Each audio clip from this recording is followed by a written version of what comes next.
పోలి స్వర్గం గురించి తెలుసుకుందాం.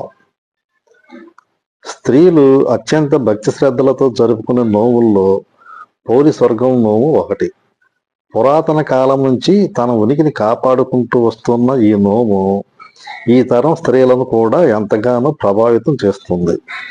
ఈ నోము జరుపుకోవడానికి కారణమైన కథ జానపద కథలా అనిపిస్తూ, వినడానికి ఆసక్తిగా, ఆచరించడానికి ఇష్టంగా అనిపిస్తూ ఉంటుంది. ఇక కథలోకి వెళితే, ఓ మారుమూల గ్రామానికి చెందిన రజక స్త్రీకి 5 కోడళ్ళు ఉండేవాళ్ళు. ఆ 5 కోడళ్ళలో చివరిది చిన్నది అయిన కోడలే పోలమ్మ. చిన్నప్పటి నుంచి కూడా పోలమ్మకు దైవభక్తి ఎక్కువ. పువ్వులు కోయటం, పూజలు చేయడం, దైవనామ స్మరణంతోనే ఆమెకి కాలం గడిచిపోయేది.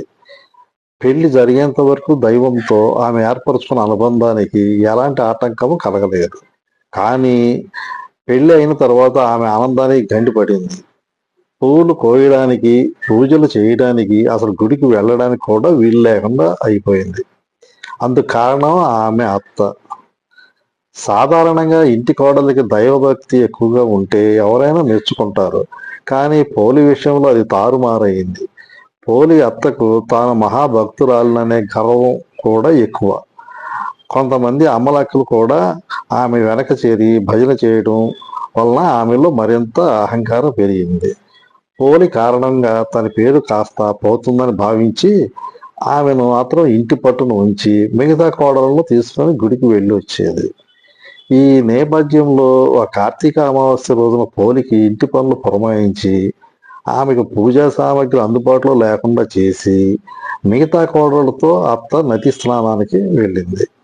పోలి ఏమాత్రం బాధపడకుండా బావి దగ్గరే స్నానం చేసి పత్తి చెట్టు నుంచి పత్తి తీసి ఒత్తిని తయారు చేసింది. అలాగే చల్లకవానికి ఉన్న వెన్నను తీసి దానితో దీపాన్ని వెలిగించి దైవానికి నమస్కరించింది.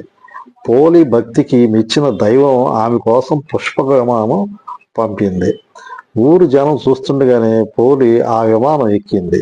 విమానం కొంచెం పైకి లేవగానే అక్కడికి వచ్చిన అత్త తాను కాకుండా తన కోడలు స్వర్గానికి వెళ్ళడానికి వీలు లేదంటూ పోలిని కిందకు లాగడానికి ఆమె కాళ్ళు పట్టుకుంది.